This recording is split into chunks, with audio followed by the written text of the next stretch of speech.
أعوذ بالله السميع من الشيطان الرجيم بسم الله الرحمن الرحيم alhamdulillah wasalaatu wasalaamu ala rasulillah mbokk yi ñu ngi leen di nuyu di leen ziar di leen ndokkeel ci weer bu sell bi di leen nuyu islam di leen wax asalaamu aleykum wa rahmatullahi taala wa barakatuhu di am mbégte bu baax tey daje yéen ci bés bi la xam ni opération Muur Say Cër moo ñu may occasion bi pour ñu daje ak yéen tey nag ñu war a waxtaanee benn thème bu am solo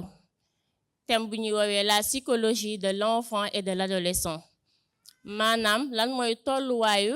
xalaatu ndaw ak waxambaane mu nekk thème boo xam ne c'est un thème d'actualité déjà dañuy féliciter bu baax a baax comité préparatoire bi ñi la xam ne ñoom ñoo choisir thème bi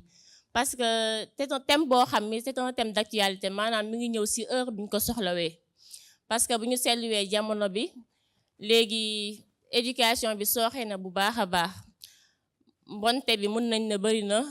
kersa yi wàññeeku na teggin yi aussi léegi raar na valeur yu bari yu ñu amoon dañoo gis ni dafa wàññeeku lan moo ko waral est-ce que waajur yi léegi dañoo démissionné ci éducation bi ñu bàyyeeku réseaux sociaux yi wala ñu ngi góorgóorlu bu baax seen éducation mais dañoo comprendre ki ñu amal affaire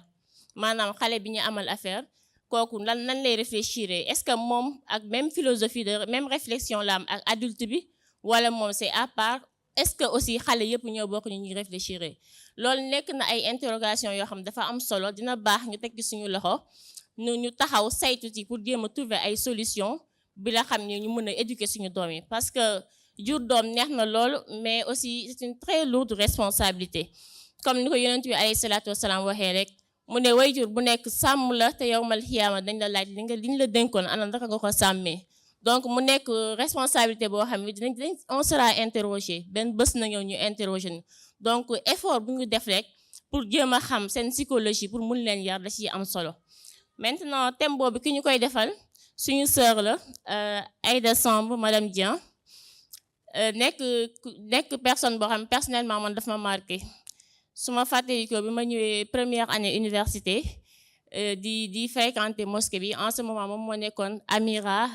de l'association des élèves et étudiants musulmans de Dakar AEMUD macha allah mu nekkoon une personne très disponible et ouverte nekkoon nañ ku ma marqué je me rappelle da doon topp ci man parce que en ce moment maa ngi doon soog a voilé wu mais dafa ma doon topp ci man tout le temps ni ma boo bëggee jàng alxuraan kaay ma boole la ku la jàngal bu activité amee aussi da la doon insister pour nga ñëw assister donc tey jii occasion la suñun pour ñu témoigner ko suñu cet sentiment de gratitude bi ñu am ak reconnaissance boobu Aïda Samb madame Dieng nekk dans koo xam ne mi ngi jàngee université Cheikh Anta Diop foofu la amee maîtrise am en sociologie après mu def une formation professionnelle en psychologie conseiller actuellement elle est psychologue conseillère au centre d'orientation scolaire de Louga depuis 2015 sur le plan du cursus militant donc machallah c'est une brave dame foo ko gis à chaque fois mi ngi ci waar ba mi ngi góorgóorlu bu baax ci diine ji donc moom moo doon jiite jigéen ñi de l'association des élèves étudiants musulmans de Dakar AEMUD de 2011 à 2012 ensuite de 2000 pendant 5 ans mu jiite li ñuy woowee l'association des femmes musulmanes du Sénégal UMF donc Union des femmes musulmanes du Sénégal UMF donc depuis 2015 après depuis lors mi ngi Louga foofu lay exercer en tant que psychologue conseiller au centre d'orientation donc dañuy jox kàddu bi suñu panéliste Aïda Samb madame Dieng donc je crois que vraiment elle est à sa place le choix n'est pas par hasard ne s'est pas fait par hasard donc Aïda asalaamaaleykum wa rahmatullah bismillah salaamaaleykum wa rahmatullah alhamdulillahi wahda wasalaatu wasalaamu ala man la nabiya ba'da ginnaaw bi ñu sante yàlla julli ci yonent bi sallallahu alayhi wa sallam ñi ngi am mbégte lu rëy di dajeek suñuy mbokk jullit ci bërëb bi di leen ndokkeel ci weer bu barkeel bi di rafetlu déplacement yeeg teewaay bi ndax liggéeyu opération Muur Say Cër la waaye suñu liggéey la ndax dañuy jàpp ne liggéeyu islam moom tool bi dafa yaatu te fu waay nekk rek nekkal fa moroomam ku ne mën nga bay sa waar kon ñi ngi remercier association bi ci ay action wam nga xam ne ñu ngi koy suivre di ko topp depuis 2016 su ma juumulee ñoom Amir Ismaïl ak équipe bi yépp ñi ngi ma fekkoon Louga depuis 2016 muy seen première année boobu ba tey nag juguñ ci di leen suivre di topp seen action yi ci Facebook di xool liggéey bi ñuy def macha allah la quwwata illa billah yàlla na yàlla fay leen yiw te dëgëral seen taxawaay seen tànk fi ñu ko teg yàlla buñ ko tekki ba keroog ñuy sàngoo suuf di leen ñaanal yàlla ndax borom bi subhanahu wa taala dafa wax lu am solo mu ne wal muminuuna wal muminaat ba'duhum awliyaa'u ba'd jigéen waaye gëm yu góor yeeg waaye gëm yu jigéen ñi ay péete lañ lu ñuy def dañuy digle lu baax di tere lu bon kon defe naa ni am nañ yaakaar ne ci loolu la opération bi nekk ñuy rafetlu taxawaayu mbokk yu góor yi bu baax a baax a baax ndax yonent bi sallallahu alayhi wa sallam li mu wax ci former xale bu jigéen macha allah ñu ngi ci loolu parce que waaye jur sax dañ ne bu yaree ñaari doom yu jigéen dig nañ ko ci aljanna ba tey bunt boobu tëjewul ci former ay jigéen ci yoonu siraatal mustaqim kon taxawaay bi rafet na ñu ngi leen di ñaanal yàlla bu ngeen ci gis seen bopp te yàlla na yàlla gis lépp ful ko ba mu kawe seen njort ñu di leen jaal mbokk yi nga xam ne ñoo fi jóge di ci jiital mbokk bi fi jóge yàggul maa ngi koy dégg caméraman bi fi nekkoon yàlla na ko yàlla yërëm xare ko aljanna li ñuy wax rek xëy na yaakaaroon na teewee weer bu tedd weer bu barkel bi waaye yàlla boolewu ko ci kon nañ ko ñaanal ñun ñi ci yàlla boole aussi yàlla defal ñu taxawaay boo xamante ne buñ ci génnee taqwa lañ ci génne yëkkati ñu ay daraja jéggal ñu suñuy bàkkaar di jaale mbokk yu jigéen yi fi jóge yépp di ci jiital suñu soppe suñu xarit suñu royukaay Seyda Zeynab Fall ak mbokk yi nga xamante ne ñoo génn àddina ci ginnaawam yépp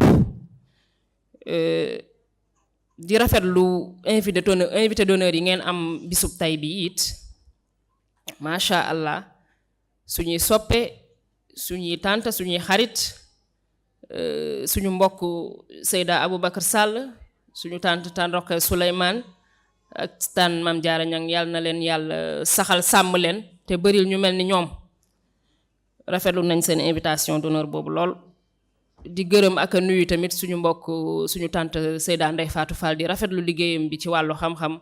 ak gunge mbokk yu jigéen yi ci wàllu opération bi yàlla na ko yàlla dëgëral yàlla na ko yàlla sàmm yàlla na ko yàlla fay kon daal loolu la ñuy wax ci lu gàtt di nuyu ñëpp tey kontaan torop ci thème bi ngeen choisir parce que lu am solo la te lu ñuy waxtaanee lu néew la dañuy waxtaanee thème boobu lu néew te lu mata bàyyi xel la au contraire sax dañ naan soubassement la dafa nekk loo xam ne moo war a jiitu mooy base ci bépp liggéey boo gis ndax képp ku doon mag rek nekkoon nga xale ba pare am ay xale yu ñëw nekk suñuy loxo ku nekk ci ñun tey jii boo amul rak am nga ñees wala xale yoo xam ne ñu ngi sa suuf ñeneen ñi doon ay jàngalekat ñeneen ñi doon ay yaay ñeneen ñi bu nekkagul yaay sax du yàgg ñu doon ko kon loolu yépp daal ñun xale am na responsabilité boo xam ne am nañ ko ci jëflante ak moom bu rëy donc thème bi jëm ci la psychologie de l'enfant et de l'adolescent ñëw na ci waxtoom ndax thème bu tumuranke la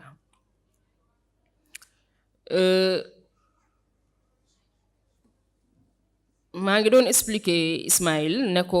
am na solo parce que psychologie de l'enfant lañ déparé woon ma ne ko am na solo ñu boole ci adolescent parce que am na ñoo xam te ne ñi ñu yor passé nañ stade enfant ñi ngi nekk ci phase adolescence te booy seetlu am na ñoo xam ne loolu sax moo leen gën a sonal donc mooy tax ñi ku ne mën cee gis boppam mais ala kulli nañ xam ne xale bi am na loo xamante ne mënul ñàkk ci moom. lan moo mënul ñàkk ci moom mooy xam ko ba pare, xam kan mooy xale. ndax tey jii boo déggee psychologie xam-xam bu jëm ci wàllu xel la, science mentale, naka la xelu xale bi di doxe, di fonctionner, naka lay gisee àdduna, naka lay jëflanteeg àdduna, loolu moom moo jiitu lépp. donc science boobu la, science mentale la, science du comportement la. action yi nit ki di def, naka fan la ko teg, fan la jaar ci moom, lan moo ko waral, loolu moom mooy psychologie. donc boo déggee psychologie du développement moom mooy jaar-jaaru nit ki bi mu nekkee xale ba ni muy jëmee mag. ñun ñu tànn ci xale comme ni ma ko waxee ak solo bi mu am. léegi nag boo seetloo ñun ci li ñuy liggéey nekkuñ ay spécialiste carrément boo xamante ne wàllu xale rek la wala psychologue comme ni nga koy gisee ci hôpital Fann wala nga koy gisee nu ma koy waxee centre psychiatrie bu Thiaroye wala hôpital Dalal Jàmm. parce que c'est bon de préciser, parce que ñu bari dañuy def la confusion entre ces dañuy jaawale métiers yooyu te wute na. donc déjà am na psychologue pur et dur yoo xam ne dañuy nekk ci santé mentale spécialisé wu yor seen cabinet, nga xam ne da ngay ñëw am problème wala boo nee problème mooy trouble mentaux, jafe-jafe wàllu xel ba nga xamante ne jaxase na la ba sa mbiru àddina yu bari mënatoo koo doxal ni mu waree, nga ne naa gis psychologue. donc loolu gën naa baaxoo ñu di ko fekk extérieur. donc su ma nee extérieur mooy maanaam bitim réew ñoom ñoo gën a am fréquentation di dem ci psychologue yi am habitude boobu. fii moom daanaka xamuñ leen sax ba di fa dem. donc am nañ mais taxuñ ko bari noonu. am ñu féetewoo comme ñi ma la wax ci structure yi ma lay wax nii hôpital Fann, parce que lu ci bari li tax ñu wax Fann ñu bari boo waxee Fann dañuy jàpp ne rek maanaam ñi seen xel des ñoo fay dem. or gis psychologue c'est pas dit, il n'est pas dit que sa xel dafa dem rek nga ne naa je suis obligé ma gis psychologue, déedéet. dafay fekk peut-être nga am ay jafe-jafe bëgg ku la gunge, dem nga ba sës waxtaan ak ñi nga war a waxal gisoo solution, mooy waral nga gis psychologue. donc psychologue bokkul ak psychiatre moom mooy ki nga xamante ne dafay faj xale ak ay médicaments, problème yi xale bi am mu di ko faj ak ay médicaments. wala sax doomu aadama yëpp lay faj. ku am problème mental ñoom ñooy faral di interner nit ñi am problème yi gën a compliqué psychiatre yooyu ñoo leen di téye. mais bu dee koo xam ne dafa gën a spécialisé wu ci wàllu xale duñ ko wax psychiatre mais pédopsychiatre lay doon. pédopsychiatre donc ñooñu médecine lañ jàng ba jeexal doog a spécialisé wu ci wàllu xale, moo tax ñu leen di wax ci pédopsychiatre. donc bu dee psychologue conseiller comme ñun ñi ngi féete ci centre yu bari au niveau des régions comme ni ma ko waxee. man maa ngi exercer Louga, Dakar aussi am na 3 centres, Castor, Pikine Guédiawaye ak Rufisque. li ñu gën a spécialisé wu mooy wàllu orientation professionnelle, scolaire et professionnelle. ban métier nga war a def, xale bi ban vision la war a am, nan nga ko war a tàggatee, yan compétence la war a am ba mën a exercer lu bari. mais loolu yëpp bala nga ko xam faaw nga xam mooy kan, xam profilam, xam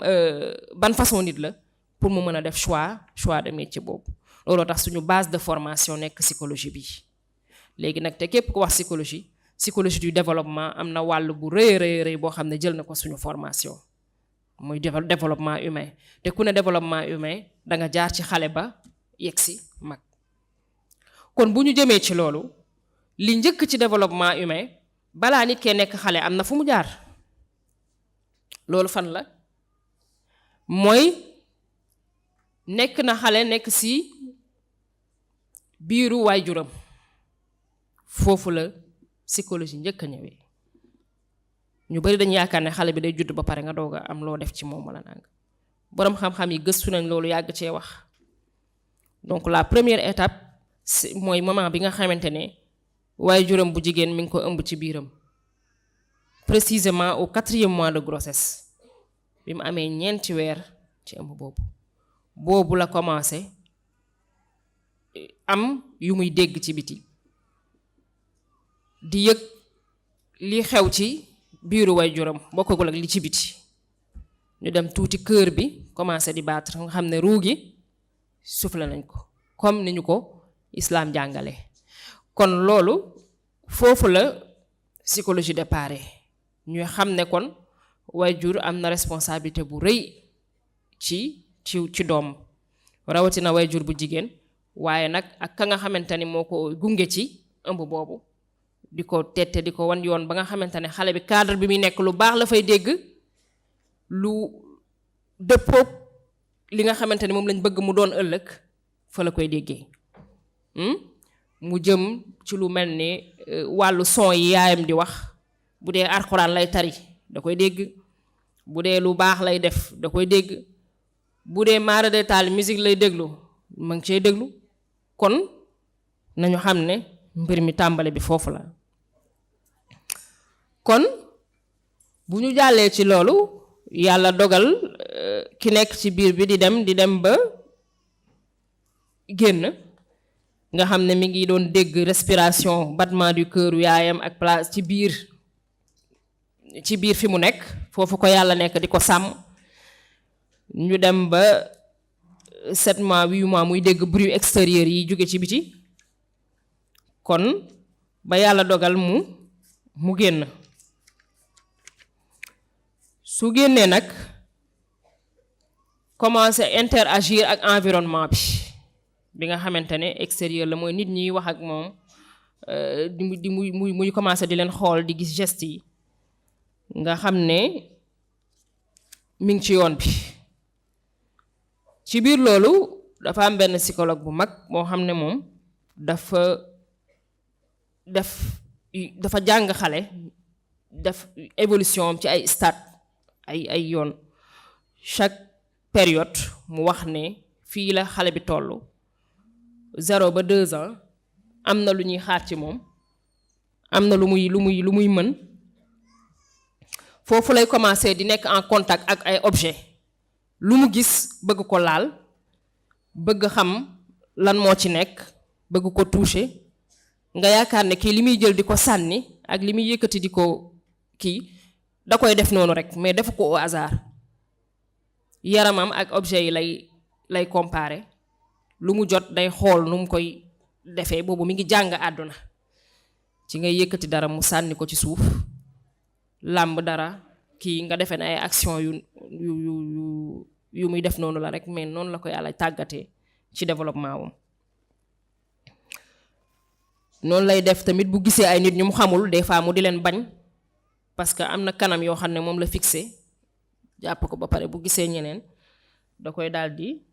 jaaxal bu jugee foofu mu dem entre 2 ans ba 7 ans mën nga ne période bu yàgg la waaye am na ay évolution yu ci am parce que foofu la xale bi di commencer di for ay baat même avant 2 ans sax di ngay gis muy commencer di wax ay maataa di boole di for dara au fur et à mesure muy dem dina commencer di wax commencer di am ay baat yu muy for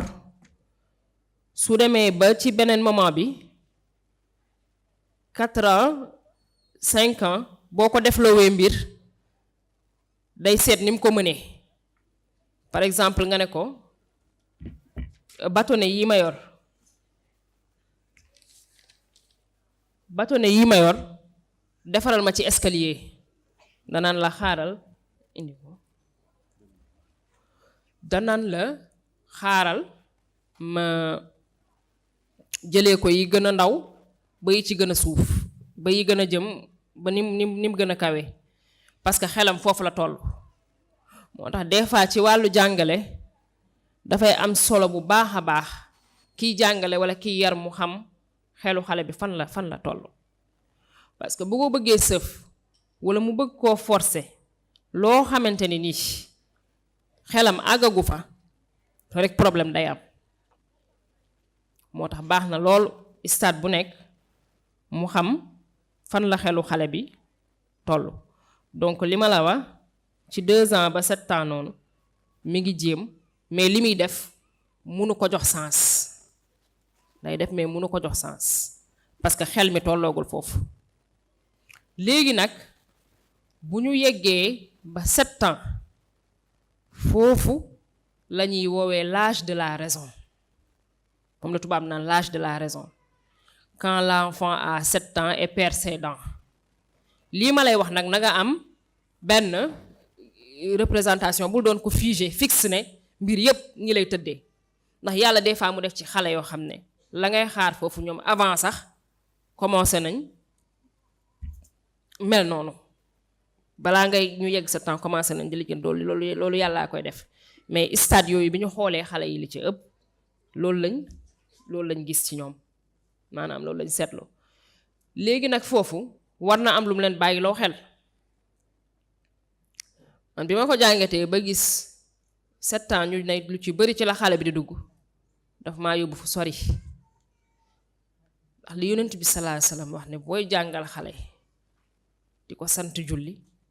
na doon à partir de 7 ans. kon loolu ñoom biñ defee seen recherche gis nañ ko waaye ka nga xam ne moom yàllaa koy wax yu moom xam na ni moment boobu la xale commencé xàmme moo tax ci nga koy sante julli donc moom mooy âge de la raison foofu lay commencé di manipuler ay objets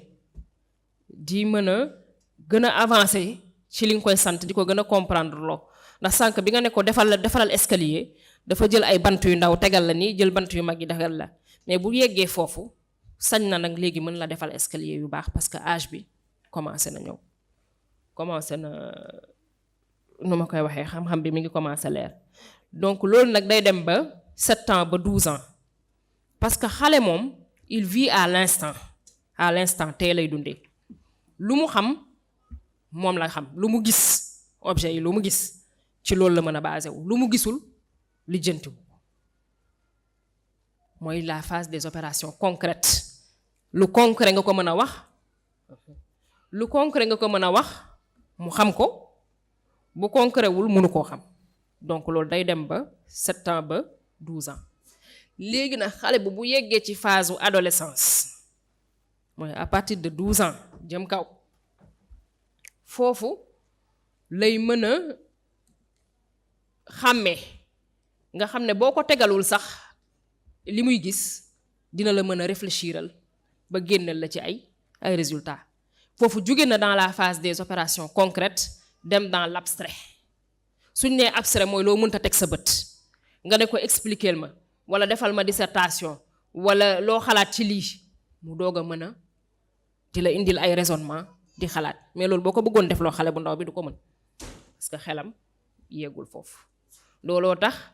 ñiy def programme xale yi dañ koy basé ci psychologie de l'enfant et de l'adolescent dañuy xool xale bi instant bi lan la àttan ak lan la mën ci loolu la ñuy basé seen programme kon ñu xam ne daal phase yooyu am na te phase yooyu nekkul lu fixe li tax nekkul lu fixe mooy ni ma la ko waxee sànq xale yi dañoo wute waaye am na li nga xamante ne dañ koy woowee sax laay wax très petite enfance boo nee très petite enfance mooy xale yi ñuy yóbbu crèche 2 ans ba xawma 1 an 2 ans ba 3 ans sax sañ nga ko des fois da ngay gis ñu ne leen très petite section ci jardin yi loolu moo am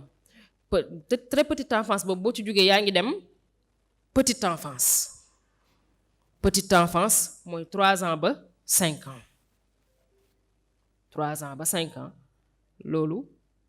petite enfance la boo jógee foofu yaa ngi dem ci li ñuy wax grande enfance moo lay jëmale 5 ans ba 7 ans ba 9 ans 10 ans kooku xale bu dëgër la nekkatul tout tànk léegi boo demee 12 ans jëm 16 ans loolu nekkagul jànq bu dëgër wala waxambaane parce que des fois jeunes yi la ñuy woowee noonu mais xaw ma nag terme tubaab beeg olof bi des fois doo xam lan lay tombeel mais nekkagul waxambaane dëgg-dëgg bu dee jigéen bu dee góor maa ngi jégalu bu dee jigéen doo xam xaw ma njege maar nu muy toll nag loolu xam ban nuñ koy natable mais daal xoolal âge yi ma la wax nga xam ne am na très petite enfance grande enfance ba nga dem li nga xam te ne mooy adolescence waaye jàppal lu am solo moom mooy toppatoo xale ak wan ko yoon dina nekk loo xamante ni dafay jël ñetti domaine ñetti mbir psychologie xale pour nga xam ko faaw nga jël en compte 3 domaines ñetti mbir yooyu bi ci njëkk moom mooy le domaine biosocial bi nga xamante ne day jëm ci wàllu physique yaramu xale bi changement yi nekk ci moom croissance am noo koy loolu moom mooy li njëkk taille poids bu demee ba adolescent am puberté yooyu beneen bi nga xalaat le domaine cognitif wàllu xel ak xalaat ak ni muy intelligence am li muy créer ni muy jëlee ay décision loolu moom mooy ñaareelu domaine bi ñetteelu domaine bi yaa ngi am le domaine psychosocial moom mooy lépp lu jëm ci wàllu émotion ay yëg-yëgam ay sentiment wam ñetti mbir yooyu moom mooy li nga xam ne moo ëmb xale te boo ci bàyyi rekk dina am lu manqué xaw ma ndax dégg ngeen li ma wax wàllu yaram bi wàllu xel mi mooy mémoire apprentissage xam-xam le domaine cognitif 3e élément bi moom mooy le domaine psychosocial affectif yëg-yëgam n'est-ce pas émotion yi li muy sentir ñetti mbir yooyu ngay jël mais nga xam ne xale bi nag moom it dundul moom kase dundul moom dong fa muy dundee am na environnement ba nga xam ne moo ko wër te il ne peut pas vivre en dehors de cet environnement là su jàllee li nga xamante ni moom mooy domaine yooyu ma la wax dina am famille boo xam ne moo ko accueillir famille bu mu nekkal famille boobu am na lu bari lu muy def ci moom interaction yam moo tax li ñuy wax loo xale bi ak liñ koy defloo yépp parent bi war na di ko suivre ak di ko contrôler parce que am na lu bari lu muy def ci moom bu weesoo mbirum famille bi jaar-jaaram waaleykum salaam wa rahmatullah jaar-jaaram mooy histoire am ak culture aada yeeg cosaan yi bul def lii bul def laa demel nii demel naa moo xam dëppoo na ak diine wala dëppoowul ak moom loolu it am na impact boo xam te ne au niveau social da koy def ci xale bi beneen bi mooy au niveau économique dëkkuwaay bi ak yaayam ndax day liggéey wala liggéeyuwul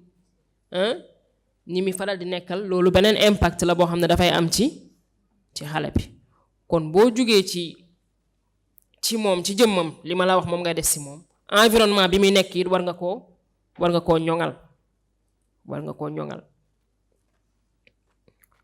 lu mat a bàyyi xel a ngi noonu parce que am na benn psychologue boo xam ne moom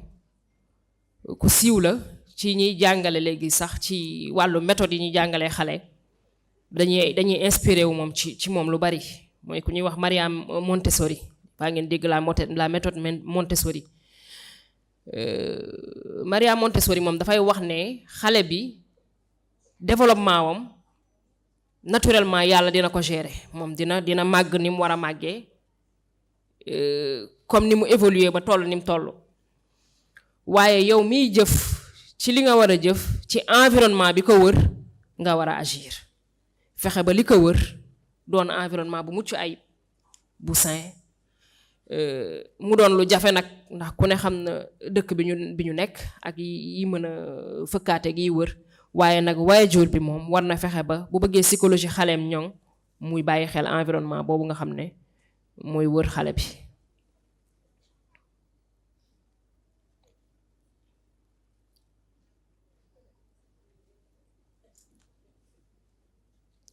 ñoo xam ne aussi xale bi dafay am ay difficulté moo xam ku ko yàlla na too wala na toowu la ko dafa am difficulté yoo xam ne day dajeek xale bi moo xam difficulté yoo xam ne si wàllu problème moteur la doxinam ak doxalinam ni muy doxee am wala ci yaramam mooy xale yi ngay gis ñu am handicap wala yooyu am xale yoo xam ne problème mu dégg la ñuy am ñoo xam ne problème mu lecture bind calculer yooyu yépp am na ay spécialistes yu koy jël en charge donte néew nañ nag waaye ku ko ci détecté da nga war a référer ci structure yi ma la wax sànq nga xam ne di nga mën a dem jàppalanteeg ñoom ba ñu mën la dimbale bu baax ci mën a saafara problème yooyu nga xam ne xale yi dañ koy jànkonteel.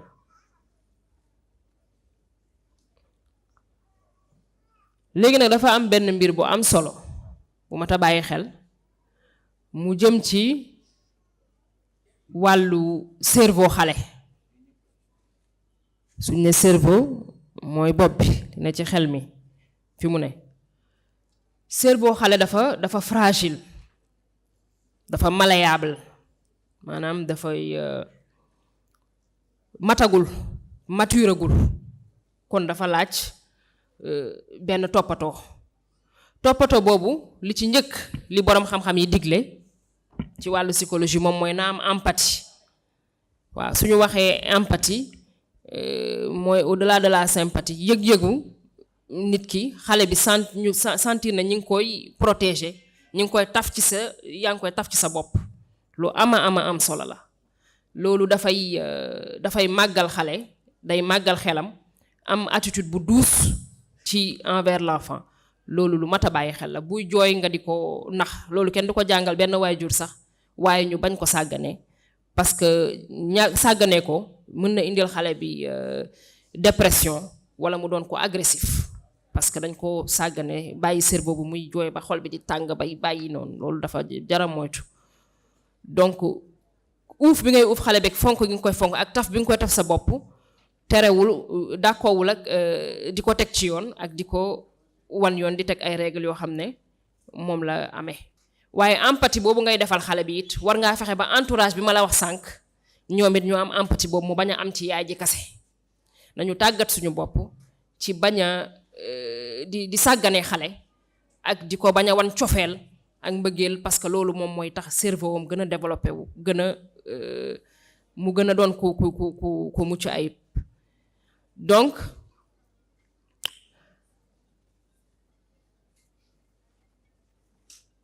am na ay boroom xam-xam yu wax ne xale bi boo koy encourager notamment ku ñuy wax Joan Lobby danaan xelam day gën a poussé am na lu nekk ci cerveau bi ñu koy woowee hippocampe day gën a florissant day gën a développé wu waaye su fekkee ni da nga koy maltraité ak di ko yuuxu ak di ko gëdd hippocampe boobu nekk ci cerveau bi dafay commencer wàññeeku day wàññeeku te hippocampe boobu moom mooy tax nit ki di fàttaliku mooy tax xale bi di am ay souvenir loolooy waral xale bi 3 ans ak 5 ans li passé woon moom du ko xam xale bu ndaw noonu li passé woon yu bari boo ko waxee bi ngay am 2 ans ak yooyu mënu ko xam parce que boobu hippocampe bi développé wul bu màggee tuuti ba 6 ans 7 ans 5 ans lay mën a fàttaliku yi passé woon mais su fekkee ne xale bi mi ngi koy maltraité hippocampe boobu day wàññeeku day stressé ba pare day tax ay capacité d'apprentissage am bloqué wu dootul mën a jàng du mën a jàng kon stress mooy li gën a bon ci xale mag ñi ñooy toog naan damaa stressé mais souvent ñun dañuy stressé xale yi si te duñ ko yëg nañ leen di stressé ci ay kàddu ci ay doxalin yoo xam ne nekkul lu neex def nañ erreur ñu gëdd leen xas leen saaga ba ñoom surtout ci ñuy jàngale parce que stress dafay bu yàggee dafay yokk am na lu ñuy wax ci cerveau bi taux de cortisol te loolu moom mooy waral xale bi di dem ba ragal amygdale bi mooy développé bi nga xam ne moom moo yor le centre de la peur xale bi day dem ba ragal te bu xasee ragal moom jàng mi day daal di sooxe facteur de blocage la donc suñu bëggee am ay xale yu nangoo jàng faaw ñu rafetal jëmale ci ñoom taxawaay bu rafet dalal seen xel ak seen xol ba ñu mën a jàng donc am na nag mbir mu am solo surtout ci jigéen xam naa ne duñ ko jàngale parce que ñu ci bari ay yarkat lañ ay jigéen lañ ay yaay lañ mais maternité dafa wuute ak maternage maternité yàllaa koy def mooy maye njaboot mooy maye doom waaye maternage mooy consoler bi ngay consoler xale bi defal bi nga koy defal taf bi nga koy taf ci sa bopp encouragement yi nga koy jox loolu mooy tax cerveau bi ni ma ko waxee sànq di développer mooy tax muy jëm kanam donc lu mata bàyyi xel la kon ni ngay toppatoowee sa yaram santé ñu ci bari buñ nee santé rek dañuy yaakaar ne santé wérgu yaram la yam waaye santé mentale booy seet sax moo ëpp solo mooy wérgu yaramu xel parce que xel mi bu wérul cër yi duñu wér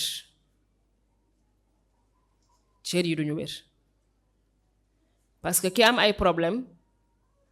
ci ay xalaat wala ay souci wala mu stressé day dem ba yaram bi moom tamit day wuyu stress du dara lu dul une réaction normale yaram bi mooy wuyu ci li xel mi gis par exemple ñu toogoon nii rek lu doy waar tëll lu waaye lu ñëpp ragal xaw ma nag lu muy moo xam jaan la wala loolu nga gis ku ci nekk am na nu mu koy sentir donc émotion yi foofu lay génnee kii daw na kii yuuxu na kii tiit na kii paralysé na loolu mooy réaction yi te pourtant effet bi li am li la tiitloo ci bopp bi la nekk mais ci cër yi ñooy wuyu donc loolu la donc daal boo bëggee xelu xale bi mucc ayib jox ko affection bu doy mooy li njëkk parce que cerveau xale li ma la wax sànq ñetti mbir ñoo fa nekk liy toppatoo yaram bi cerveau primitif nga xam ne mbirum lekk ak naan ak yaram bi lay jël beneen bi cerveau émotionnel li nga xam ne mbirum affection bi li ma la wax yëg-yëg beeg sentiment yi lay jël beneen bi cerveau rationnel mbirum xel mi jàng bi ñun ñu bari nag dañuy toppatoo jàng bi rek mi ngi avancé jàng naag jàngul fekk na ñetti mbir yooyu ñooy daje xel mi xol bi ak nu ma la ko waxee yaram bi kon boo ci bàyyi mu sooxe rek nga xam ne mais li gën a doy waar mooy li boroom xam-xam yi dëppoo ci ay recherche yu mujj moo xam ay chercheurs du Canada la wala des États-Unis France ñoom ñépp li ñu wax mooy cerveau émotionnel boobu nga xam ne mooy sentiment yi ma la wax na nga toppatoo xale bi moo gouverner sax yeneen mbir yi mooy xalaat beeg jàng meeg yooyu yëg-yëg yi bu baaxul toppatoo bu baaxul bu nekkul ci amul ay sentiment yu baax ci xale bi dootul jàng bu baax yaram bi tamit dina sooxe waaw loolu lu mat a bàyyi xel la pour am capacité intellectuelle bu baax il faut que affection bi ñuy jox xale bi mu doon affection bu doy waaye nag ñu bañ a jaawale affection ak surprotection ndax am na ñoo xam ne dañu taf xale bi seen bopp ba mu ëpp ba jàpp ne moom mooy centre du monde lijjantiwul keneen deful maanaam àddunaam sax ñun ñu bëgg ko téye bëgg ko dundal te fekk na tollul noonu nag yàlla santuñu loolu war nañ ko gunge jox ko li ko war mais moom it dafa am cër ci dund bi kon buñ ko surprotéger parce que surprotection li muy indi mooy souffrance bu mu gis rek wala jaaxle bu mu gis rek du ko mën a gérer wala bu problème amee du réfléchir wala du lii mais ragal lay gën a wane du mën a débrouiller pour génn ci situation kon baax na torop des fois xale bi nekk ci problème nga ne ko noo koy solutionner yow sa jëm bopp yaa ngi koy gunge mais doo ko def à sa place bàyyi ko mu def ay erreur nga ne ko nii ak nii jubbanti ko mu bàyyi mu muy jànkoonteeg ay jafe-jafe àdduna tuuti bu dëgg tuuti di mën a dellu ginnaaw. beneen bi ñuy toppatoowee cerveau xale mooy def ay exercice maanaam sport lu am solo la. sport dafay defar esprit dafay defar xel du yaram rek lay tàggat de mais day tàggat xel mi tamit donc depuis tout petit de xale bi lu mu nekk xale da nga koy tàggat ci sport ndax cerveau bi dafa soxla oxygène bu bari li ñuy respirer lu ci bari dañuy yaakaar ne ñun la bakkan bi rek la mais cerveau bi da ciy jël 33%. te sport mooy tax loolu mën a développé wu. léegi nag pour xale yi sawar ci sport aussi ñun dañu war a des fois di ànd ak ñoom ci sport bi di ci bokk bu ko defee ñoom ñu ciy sawar lu am solo la. beneen mbir bi comme ni ko ñëpp di defee mooy une bonne nutrition toppatoo yaram bi boo bëggee toppatoo cerveau xale bi amal ko kii bu baax. nutrition bu baax muy lekk gu baax ndax loolu tamit dafay agir ci mental bi fruits et légumes yi muy lekk des fois lu ci mel ni ay huile d'olive yooyu aussi dafay agir kii xam naa ko bàyyeeg ñiy def nutrition mais ñu xam ne bu ñu jël luñ jot rek jox ko xale bi mu lekk li gën ci consommation mooy li nga xam ne yow boo ko mënee defaral sa bopp def ci ay fruits et légumes moom mooy li gën ñu bañ a tayale loolu. donc beneen mbir bi mooy di ko contrôler ak di ko moytuloo stress nga xam ne bu jafe-jafe amee dina ko mën a dékku.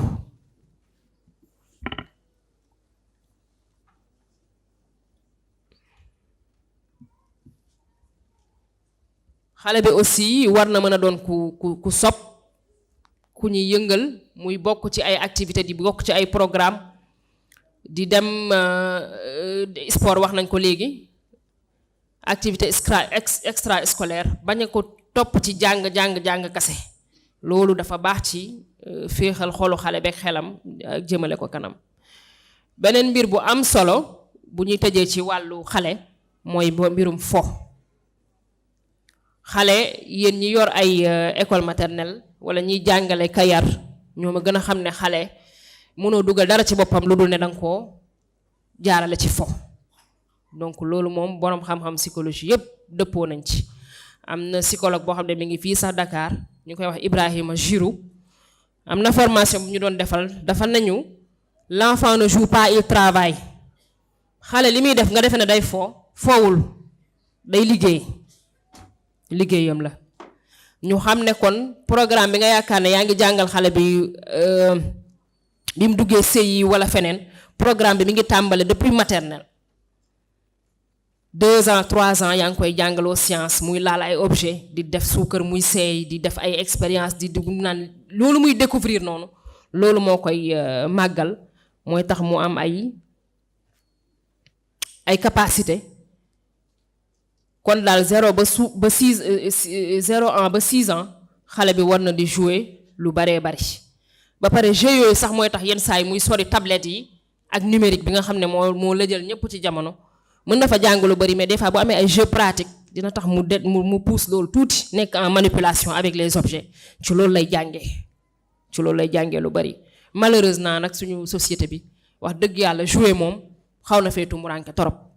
man xaw ma nag peut-être fi may liggéeyee en tout cas école maternelle yi ma visité fa ma nekk ci Louga lu ci bari am nañ manque de matériel fi ma dem manque d'outils la ñuy jooy te xale mënoo liggéey ak moom sans outil sans matériel lu ci ëpp parce que dañ ko defal suñu yitte ku ci nekk yaa ngi seet say projet bopp lan laay def lan laay wut lan laay am xaalis su ma amee xaalis yi laay jënd lee laay def mais est-ce que ay jouets pour xale jouets yu adapté ñu ngi ciy sonn di ko wut pour di tàggat xelu xale yi ak seen nekkin. tey jii jamono neexul gis naa fi façon natt bu nekk waaye natt jouet man mosuma ko dégg xalaatuñ ko sax parce que loolu mais moom mooy tàggat xale bi de divers kii nag façon jeu yu bari loolu moom moo koy tàggat nañ ci bàyyi xel bu baax a baax a baax a baax jar na sax dem ba yegg ci ay centre yoo xam ne xale yi dañ fay dajee di jouer yenn kii am fa ay matériel yeneen yi nag sa kër nga am ko fa en fonction de l'âge de l'enfant âge bi mu toll li mu soxla mu di ko tàggat parce que orientation future bi muy am dès le bas âge bi mu nekkee xale foofu boo amee seetlu sax di nga gis am na lu ko gën a yitteel nga naan man de sama doom mbirum santé mbirum toppatoo nit mbirum laal nit day seetlu naa ko boo seetloo tubaab ñoom dañuy observer te ñun observation boobu dafa des xale bi ci ni muy jëflante ci nga koy xool am koo xam ne nee naa la santé ko neex keneen ki mbirum bricolage mécanique nga bàyyi ko testewaat ko ci leneen ainsi de suite ci loolu ngay xamee ay compétence am léegi keneen ki ñuy tëjee moom mooy adolescent bi moom moo jaaxal ñëpp ci ñenn ñi parce que dafa quitter phase enfance te nekkagul mag adolescence mooy li ci diggante bi nekkatul xale waaye nekkagul mag ba pare moom day revendiquer ne mag la léegi loo ko wax mu ne la bàyyi ma parce que léegi man mag laa xam naa li ma war xam naa li may des or maturagul noonu mu koy revendiquer dese na lu bari donc parent bi foofu war na am benn position taxawaay bu mu war a demee mooy du ko bàyyi ci lu ko neex ndax ñu bari noonu la ñuy def mujj gi affaire bi ëpp leen doole ñu daal di koy bàyyi man daal naa ko bàyyi ak papaam wala nijaayam na ci wax wala man daal mi ngi may bëgg a jaaxal donc adolescence des fois mu teel lool commencé à 11 ans wala 12 ans des fois mu yéex tuuti ci yenn xale yi ba jëm ay 16 ans 17 ans ba 18 ans ça dépend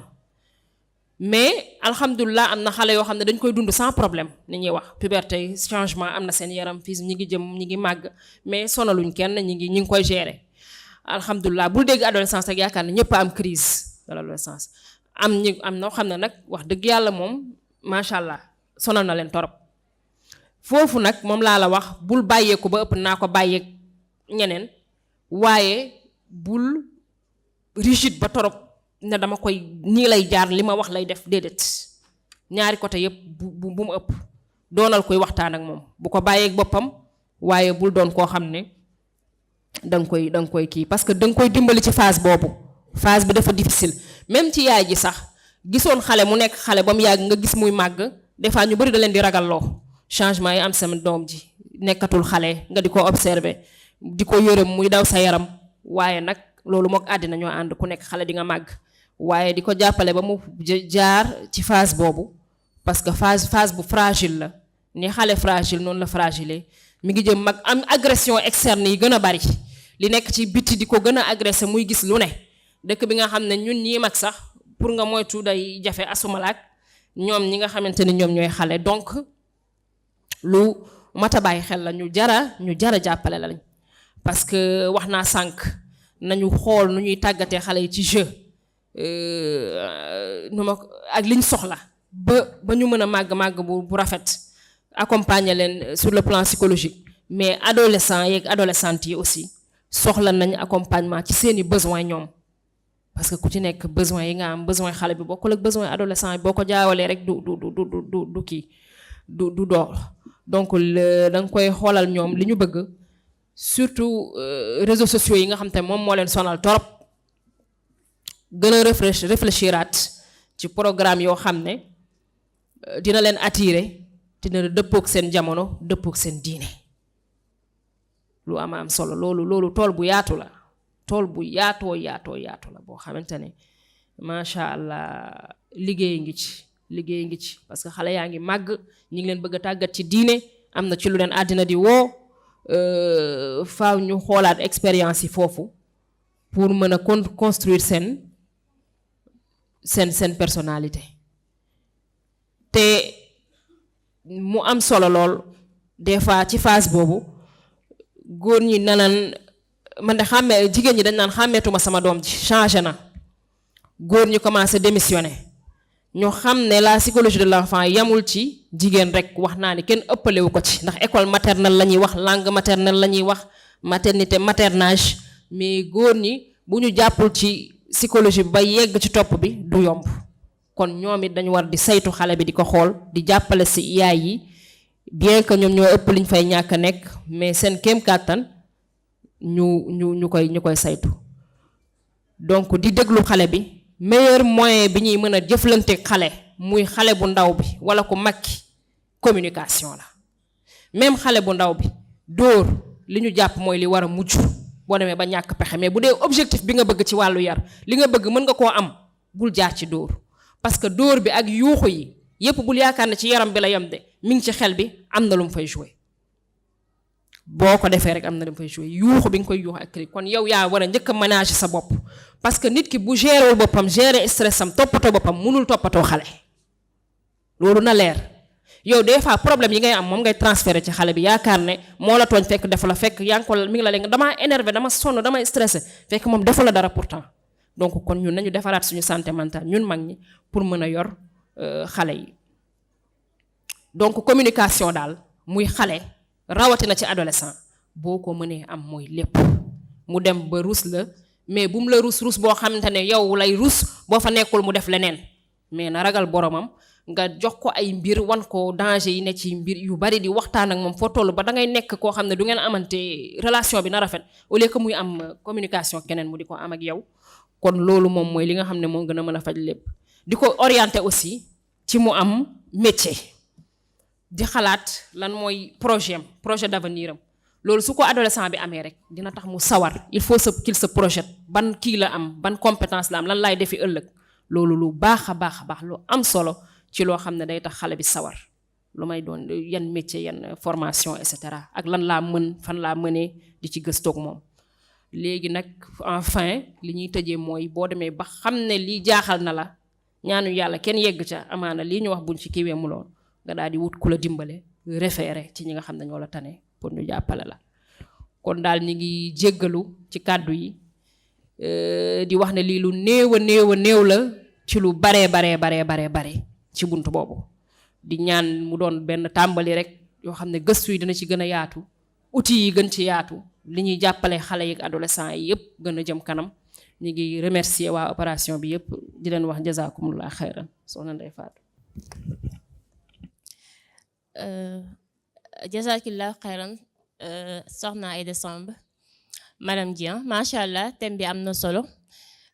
développé na ko fi ñu ko doon xaaree. Donc temps bi daf ñu xoj ñu essayer tënk li mu wax mais gis nañ ni wax na ci juróomi point. Premièrement essayer nañu expliquer lan mooy la psychologie de l'enfant. Deuxièmement mi ngi ñuy wax les différentes étapes yi la xam ne moom la psychologie de l'enfant di commencer. Boo waleen dégluwee bu baax mi ngi commencer depuis bi mu nekkee ci biiru yaayam. Donc pour dire que ku jigéen ki bu wannee loolu war na ci bàyyi xel bu baax a baax lu muy def comme acte wala lu muy déglu wala comme ni la médecin yi di waxee ni da nga war a lekk lu am vitamine fer et cetera noonu aussi ci psychologie bi ci lay jouer moo xam yow wax yi ngay génnee sa làmmiñ moo xam li ngay déglu donc da nga ci bàyyi xel bu baax souvent ci ambiance boobu ci lay màggee. Mais aussi sur wax na les différents éléments yoo xam ne dafa am solo ci li ñuy woowee la psychologie de l'enfant. Bokk na ci xale bi da nga ko war a valoriser da nga ko war a war ni da nga ko bëgg parce que souvent dañoo tàmm di yuuxu xale yi wala di ko xasee benn lii par exemple sa bopp bi dafa ngande sa bopp ngande bi souvent xale bi loolu daf koy jàpp daf koy affecté day dex bu demee sax ci xaritam yi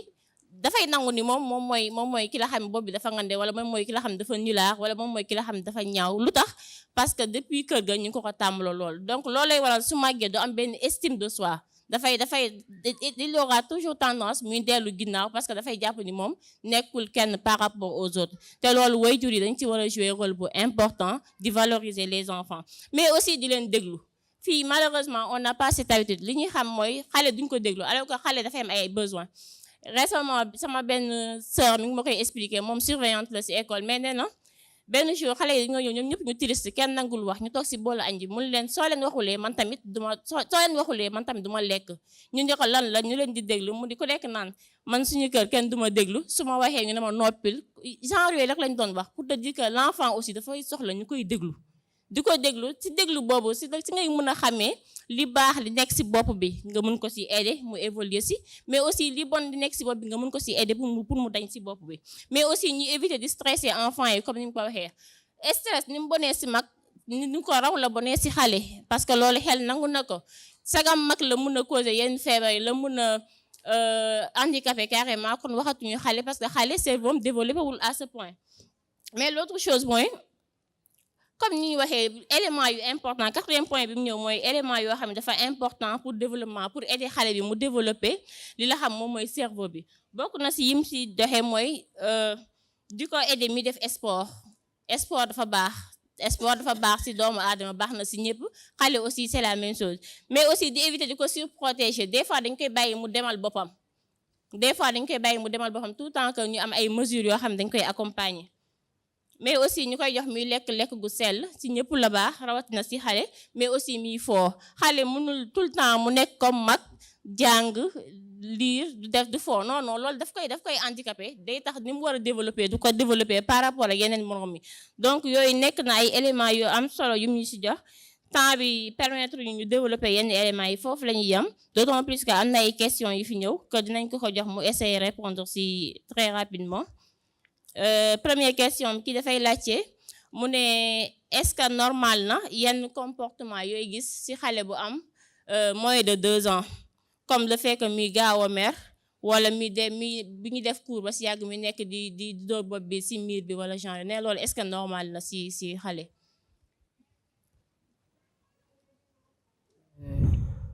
alhamdulilah waaw gaaw a mer de moom jaaxaluma mais dóor bopp bi ci miir bi moom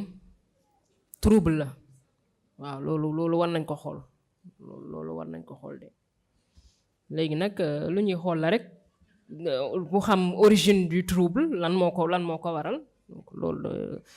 ak ay outils la ko psychologue bi di tester mu interagir ak moom. Effectivement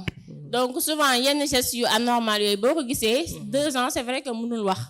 donc bu nekk di vérifier soit am na lu koy metti wala mi ngi ñaan dara joxuñu ko muy jéem a xaru des fois mën na arriver ci 2 ans mais souvent da ngay essayer xool lan moo waral acte boobu noonu bu fekkee gis nga ni temps normal la dara mettiwu ko mi ngi nekk dans une bonne ambiance mu jékki-jékki mu def ko loolu moom xam nga ni c'est un trouble psychiatrique carrément maintenant comme ni mu ko waxee da ngay dem xool psychiatre bi wala le psychologue bi en tant que tel. Deuxième question bi mi ngi laajte ndaka la ñuy def ba xam comportement yi la xam ne normalul ci xale.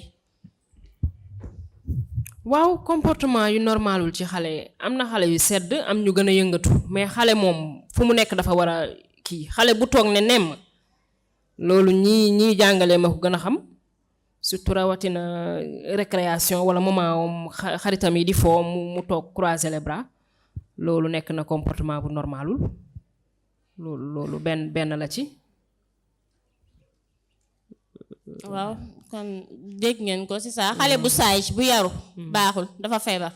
souvent li ñuy bëgg mooy xale bi du jooy tout le temps day toog benn place tëdd du jooy loolu c'est anormal loolu feebar la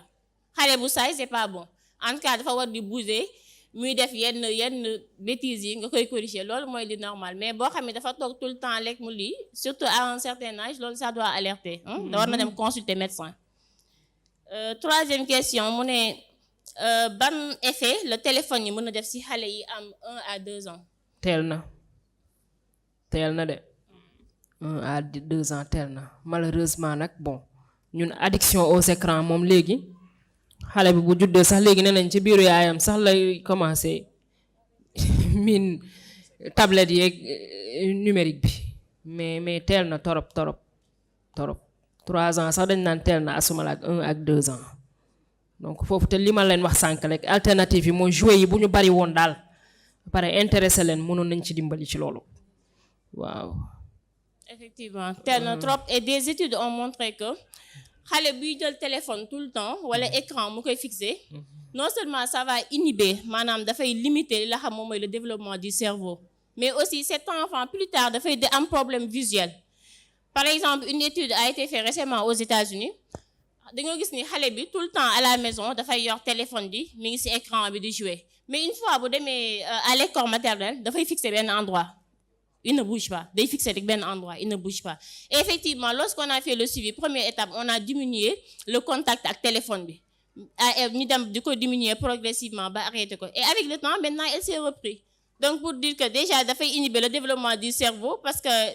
on a besoin d'autre chose que de fixer écran mais aussi sur le plan des yeux bët yi aussi daf koy léser donc loolu moom te malheureusement c'est un phénomène souvent dañuy gis xale muy jooy pour nga calmer ko la première chose da nga koy taalal jeu bi teg ko après jeex na mu yaru nekk di jouer mais c'est pas bon pour son cerveau ni pour les yeux. Quatrième question mu ne ban âge moo normal pour adolescent à partir de ban âge dañuy woowee adolescent.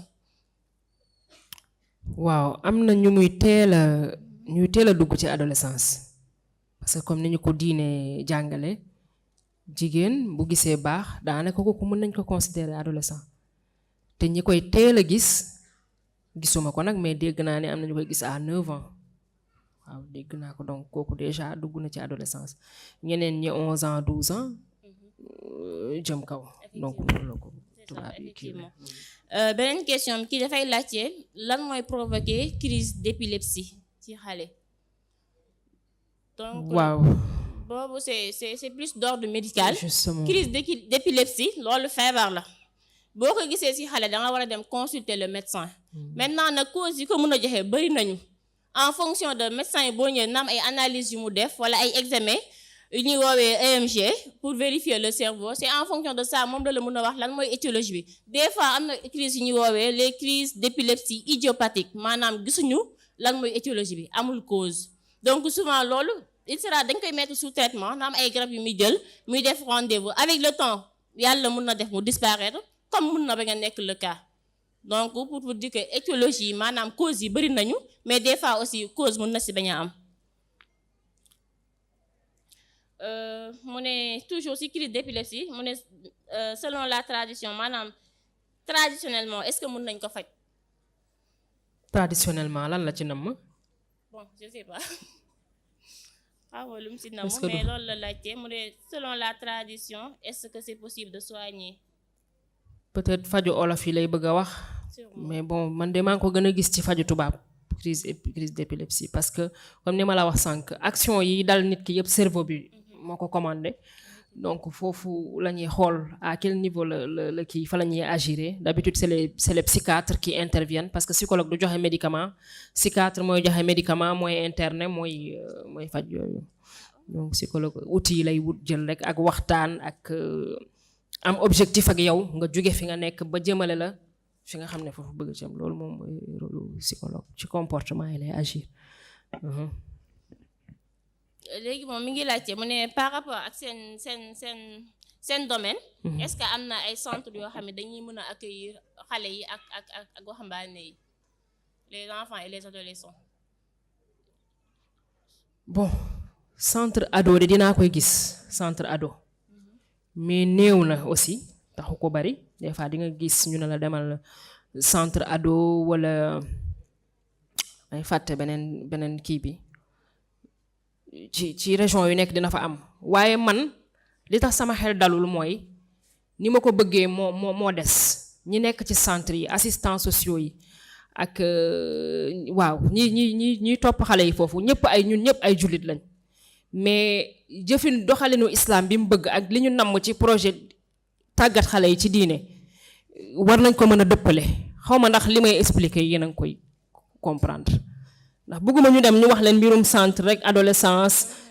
moytu leen wala garab yaa ngi fii wala pilule yi je sais pas donc war na mën am une réflexion islamique ak ay projet islamique yu leer yoo xam ne ku fa ñëw dinañ la teg ci yoon ba nga xamante ne daal day dëppook diine waaw mooy li ma doon wax sànq rek donc am na yu fi état bi teg mais bon taxul bari noonu bon am na ci région bu nekk loolu la. kii dafay laajte mu ne ku nekk xale boo xam ne depuis bi mu nekkee xale ci psychologie am ci wàllu xalaatam dafay stressé wu tout le temps mu ne te daf ko raté depuis le début mu ne kooku est-ce que actuellement lan la war a def ndax xam dafa war a dem gisi psychologue wala lu mu war a def. kooku de bëgguma accuser directement parce que cas bu ne cas la comme ni ma ko psychologue yi dañ naan l'enfant est unique mu ne bul jaawale benn xale ak moroomam bu la ne l'enfant est unique mooy benn xale yamul ak moroomam loolu dafa mat a bàyyi xel ñun ñi yor njaboot sax mu boo ci seetloo boo ci yoree ñetti bant kii ni mel ak kee na mel ak kee fa ngay jaarale ak moom du benn loolu yàllaa ko bindee noonu donc bokk na ci liy dimbali xale bi ci loolu ñu jàngal ko xalaatin. xale bi dafa am benn vision du monde boo xam ne parent bi da koy def ci moom boo xam ne da koy xalaatloo xalaat yu rafet di ko wan yoon di ko kii mais bu dee ci milieu bu stressant la juddoo wala mu yaroo fa nga xam ne defante wala yu sew wala wax wala brimade rek moo fa am loolu da koy topp ba adolescence loolu cause la ci. léegi nag étant adolescent mag jëm na mag moom nag na jël en charge boppam gis na li ma wax ci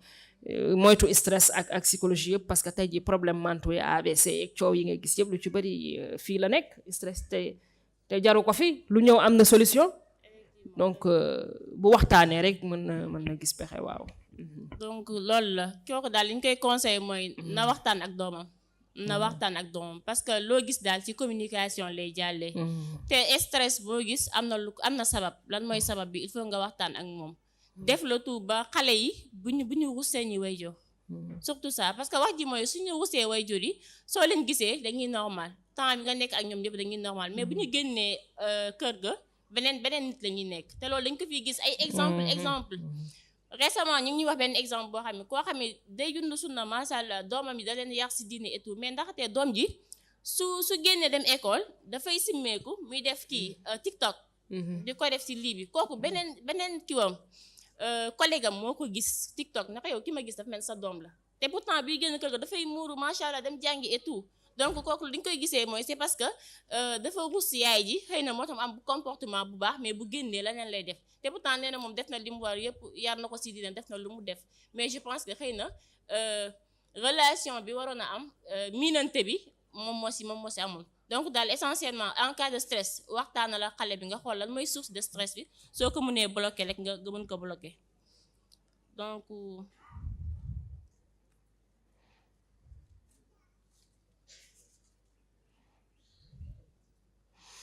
mooy question bi day ñëw si loolu rek mu ne dafa jox doomam éducation bu baax mais seetlu na ni ak entourage bi moom dafa changé dafa am mauvais entourage ñi ko wër daal nekkul bu baax léegi moom pour en tant que yaayam lan la war a def je pense que moom mooy question bi ñu wax moo ñëwaat c'est que question boobu moom laay wax rek mbirum adolescent yi métti na torop ci ñi nga xam ne ñi ngi góorgóorlu ci sunna waaye yàlla nañu yàlla wan yoon di nga ci gis ñu bari ñoo xam ne ci sunna lañ yaru ñu yar leen ci depuis le bas âge loolu rek lañ seen environnement seen kër loolu rek moo fa nekk mais bu ñu génnee influence bi bëgg nañ jiin yi seen morom yi sol ñu sol ci bëgg nañ li ñuy def ci TikTok bi musique yi ñuy déglu ñu déglu ko foofu tamit ñàkk a gëm sa bopp am na fa tuuti am na fa ci xale bi du tuuti sax am na fa lu bari parce que confiance en soi bu tollee fenn fi bu dëgër këng leneen lu keneen di def yow du la yitteel parce que li ngay def dina la doy léegi nag foofu liggéey bu métti moo fa nekk ba tax ne moom laa lay wax xale bi gis yaayam ak ñàkk koo gis lay yemale parce que boromam lay teg ci kanamam donc loolu na jàppalanteeg mbokku jullitam yi bu waxtaanee geneen mbokku jullit yi amaana ñu gisal ko ci yoon parce que situation bu ñuy gis lu bari la ci xale yoo xam ne des fois yar nañ leen ci diine mais biti bi këf leen ndax biti bi tamit yombul de ñun mag ñi sax dañuy yàllaa ñu dimbali ñu xam fi ñuy teg suñu tànk ak sóoraale suñu borom mais agression bi ci c'est pas évident agression bi ci surtout ci réseaux sociaux yeeg xaritoo yeeg yëpp faaw nga dëgër pour mën ko affronter. waaw dafay lekk ndax mun na jox doomam ay poupée ay jouets yoo xam ni dañ leen def sous forme de nit wala kii animaux rabal. loolu maa du borom xam-xam yi ci wax nag borom xam-xam diine yi. mais bon. mu ne kii dafay laajte xale boo xam ne dafay mën laaj question dafa mën a laaj nee na kooku nan la war a réagir ak moom. loolu defe naa du ci wedde rawatina nag boo demee ba muy laaj moom fekk na sonn na tas na gisul dara lu dul nekk ci yeneen dafa am âge bu xale di laajee yu bari na wax âge bi bu dee xamu ko it xam naa 6 ans 7 ans moom foofu laaj yi takkar naa sa na fa lool jëm kaw donc ay nee nañ métier de parent amul parent da ngay jàngat rek di wut ay stratégie mais loolu daf ci toll nag daf ci toll. te loolu sax lu baax la. xale buy laaj c'est parce que dafa bëgg a xam. loolu kay lu baax la boo amee temps la rek dee ko tontu. boo demee ba amuloo temps wax la nga ne ko waa bindal question yi après su ma wàccee nañ si waxtaan loolu lu baax la parce que da nga koy jàngalaale yaa ngi koy répondre mais yaa ngi koy jàngalaale donc loolu moom lu baax la ah. moo gën mu noppi de moo gën mu noppi. mu ne lan mooy solution waxambaane boo xam ne moom du wax du communiquer. waaw ñàkk communiquer nag day mettil jàppalante parce que ku waxul li ci moom yow mënoo koo xam ku dul wax li ci moom mënoo koo xam mais foofu man li ma koy conseiller mooy mu seet keneen koo xam ne peut-être bu waxee ak moom dina ko wuyu moo xam ci moromam yi la wala ci keneen koo xam ne dina ko rus wala centre d'intérêt am kooku waxambaane bi adolescent bi wala jeune bi parce que am na adolescent am na jeunes adultes les jeunes adultes c'est ceux qui ont 20 ans 22 ans donc nekkaguñ adulte carrément mais ñi ngi ci jeunesse bi bon donc loolu ñoom bu gisee koo xam ne centre d'intérêt li ko neex li ko yitteel mooy li ma la doon wax sànq ci projet am li ko neex ci àddina xëy na ku ci waxtaan ak moom dina la wuyu waaw bon yooyu daal la xëy na sujet yi ñu koy wax moo ko intéressé wul on ne sait pas parce que cas bu ne cas la mais communication moom mooy lépp waaw. donc c'est ça te genre yooyu dee leen génne comme boo amee temps libre liggéeyoo week-end bi àndal ak ñoom nga génn parce que bu ñuy yàgg di toog noonu di ñu wax moom mooy dem ba ñu développer li ñuy woowee autisme mu nekk ay autisme donc loolu c'est à éviter moo tax bu ñu dul wax dee leen xiir suñu dem di waxtaan ak seen xarit wala ngay ànd ak ñoom dem plage wala genre yooyu surtout boo liyee waaw ndeykat foofu doguma la sax mais lu am solo la loo xam ne xaw ma daa wax naa ko ci développement bi sànq mais sortie yi moom buñ ko dee mën a encadrer di ko amal solo muy dëppoo nga xam ne duñ fa def ay caaxaan sortie lu am solo la ci xale waaw ndax xale mënul tëju tamit tout le temps tëju bi nga mën yow toog benn place rek la sa bopp xale beeg jeune bi mënu ko faut que ñuy génn donc nañu xoolaat génnin bi mais mi ngi noonu daal donc géej la question yi jeexul mais temps bi moo ñu xoj dañoo war a continuer wéyal programme bi donc dañuy jox Soxna Aïda madame Dieng mu jox mot de fin après ñu teg incha allah macha allah waaw newoon naa leen lu tuuti la ci lu bari doyaluñu waaye yàlla na ci ay action topp action yu am solo yu dëppook diine te loolu il faut une concertation acteurs yi liggéey yépp ci wàllu éducation war nañ boole seen doole ñi koy def bitim réew ëppale wuñ ñu xel ëppale wuñ ñu xalaat du xale tubaab moo am xel xale africain amul xel boo gisee réalisation des fois yi xale yi di def ci Facebook yi di jël ci ay moto ay weñ ak ay kii ba di ci def oto man réalisation bi nga ko gisee dama naan nit ñi lu tax lii duñ ko promouvoir te doo ko gisee télé wala feneen Facebook rek nga ko mën a fekk loolu c'est extraordinaire c'est excellent et c'est à promouvoir te yooyu yëpp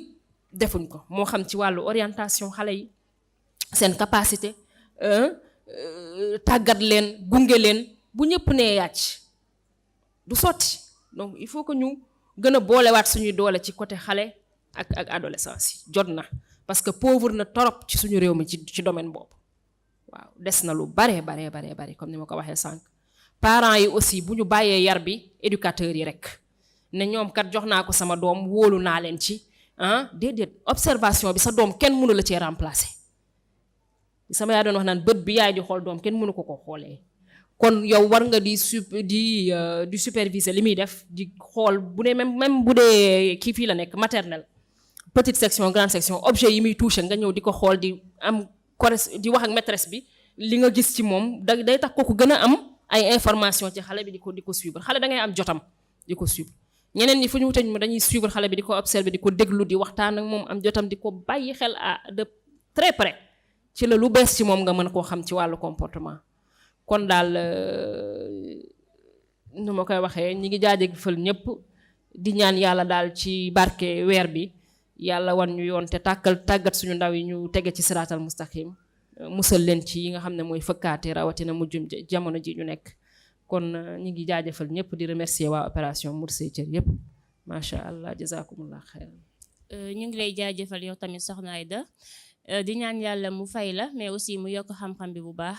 donc di wax lekk am na ñu poser seen question sûrement nekk na ay question yu leen ñor on amuñu temps pour répondre ko mais après mën nañu remonter information bi léegi luñ ci xam léegi incha allah nañ leen tontu donc ñi ngi jéggalu si manquement ngi bu baax di ñi ñaan borom bi subhanahu wa taala mu jéggal ñu bépp bi rëcc buñ fi def asalaamaaleykum wa rahmatullah bul dem ci caaxaan te naga sori fu ñu koy defee bul dem ci fo